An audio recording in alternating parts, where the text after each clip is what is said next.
trazendo um especial que se chama 100 anos do rádio. Em setembro, o rádio vai fazer 100 anos e o rádio brasileiro é uma referência mundial. No primeiro programa a gente viu ali falando a história do Landel de Moura, este gaúcho, né, esse padre que foi que é considerado pelos brasileiros o inventor do rádio, né, teve muitas mãos que fizeram isso acontecer.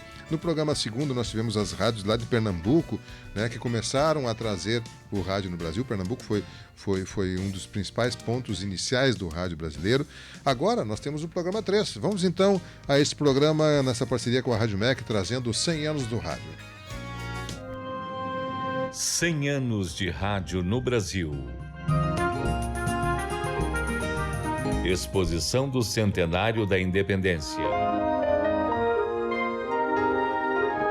A primeira transmissão de rádio realizada nos Estados Unidos foi feita por Reginald Aubrey Fessenden, de sua estação experimental em Brant Rock, Massachusetts, na véspera do Natal de 1906. Duas seleções musicais, a leitura de um poema e uma breve palestra, aparentemente constituíram um programa. Após o final da Primeira Guerra Mundial, a evolução da radiodifusão no planeta foi vertiginosa.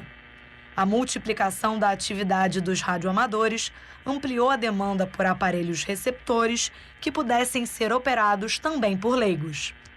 Logo nos primeiros anos da década de 1920, houve um crescimento significativo da venda de receptores de rádio e de componentes para sua construção doméstica, seguido de um grande aumento no número de estações transmissoras. Em 1922, já havia 564 emissoras de rádio licenciadas nos Estados Unidos.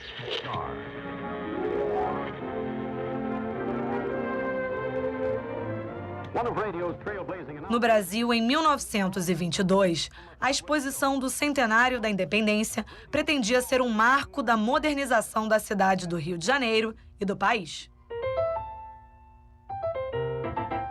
O evento inscrevia-se na tradição das grandes exposições universais, iniciadas em Londres em 1851, que proporcionavam o espetáculo da civilização industrial e da modernidade.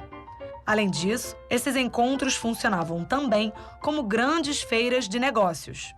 Na exposição do Centenário da Independência, havia interesse em mostrar os produtos do Brasil, com foco na produção primária e em trazer o espetáculo da civilização para cá, com o cinema e o rádio, por exemplo.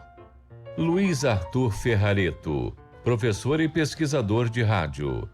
Em 1922, aconteceu uma demonstração pública de radiodifusão, realizada pela Westinghouse e pela Western Electric, duas empresas dos Estados Unidos, que atraiu um interesse até então não visto, pelo menos até então não registrado nos jornais da época.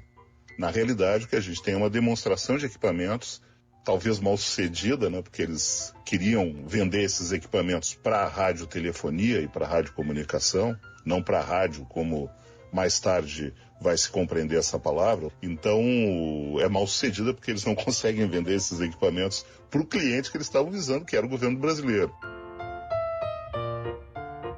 O Morro do Castelo e outros marcos arquitetônicos do centro da cidade do Rio de Janeiro desapareceram para dar lugar a 2.500 metros quadrados de pavilhões, 15 deles estrangeiros, com cerca de 10.000 expositores que receberam milhares de visitantes por dia.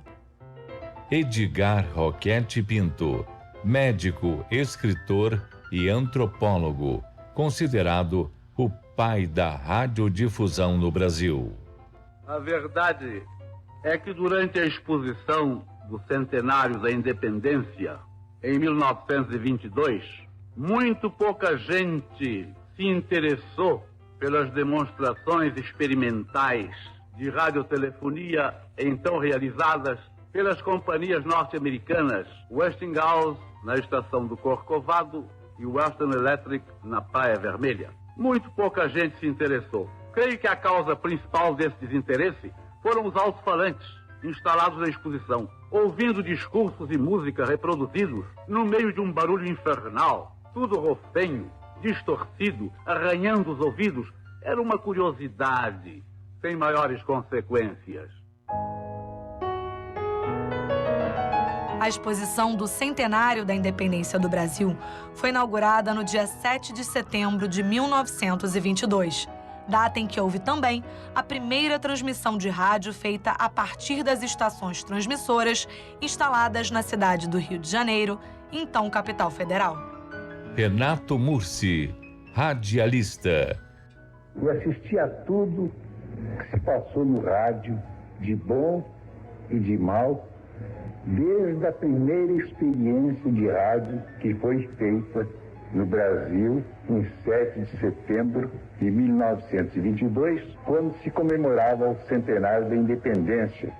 E essa experiência foi feita no recinto da exposição do centenário. E a primeira pessoa que falou a um microfone de rádio, uma estação instalada no Sumaré pela Oeste, foi o presidente de então, Epitácio Pessoa. E o povo se juntava na exposição do centenário, uma multidão incalculável, era pior que São Tomé. Estava vendo, ouvindo e não acreditando. Como é que um aparelhinho pequenino, lá longe, sem nada, sem fio, sem coisa nenhuma, podia ser ouvido à distância e ficava embaixo da casa. E os que ouviram o Guarani de Carlos Gomes irradiado diretamente do Teatro Municipal. Esta foi a primeira experiência do rádio no Brasil.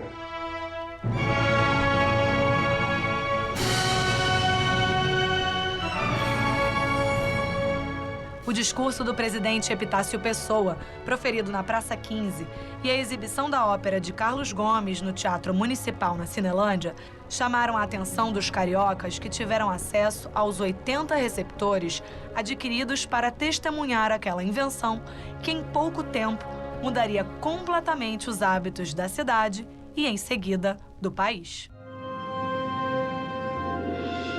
2022. 100 anos de rádio no Brasil. Uma produção Rádio MEC, com o apoio desta emissora. 10h42, nessa parceria com a Rádio MEC, estamos resgatando a história dos 100 anos do rádio, né? Aliás, o rádio mudou o Brasil, mudou o mundo, né? E mudou o Brasil. E o Rio de Janeiro tem uma vinculação com o rádio ainda fantástico, né? Eu tive o privilégio de visitar a Rádio Tupi, a Rádio Globo, agora falando com o pessoal da Rádio MEC também, né? E a Tupi, por exemplo, ela tem uma fantástica relação, um relacionamento com o carioca até hoje. Isso é muito forte. E claro que isso vem de gerações, né? Começou lá nessa exposição que você viu a história aí falando, trazendo a primeira transmissão de rádio no Brasil, né? O professor Ferrareto, que é aqui do Rio Grande do Sul, é professor aqui em Porto Alegre, nos deu palestra várias vezes, resgata isso muito bem.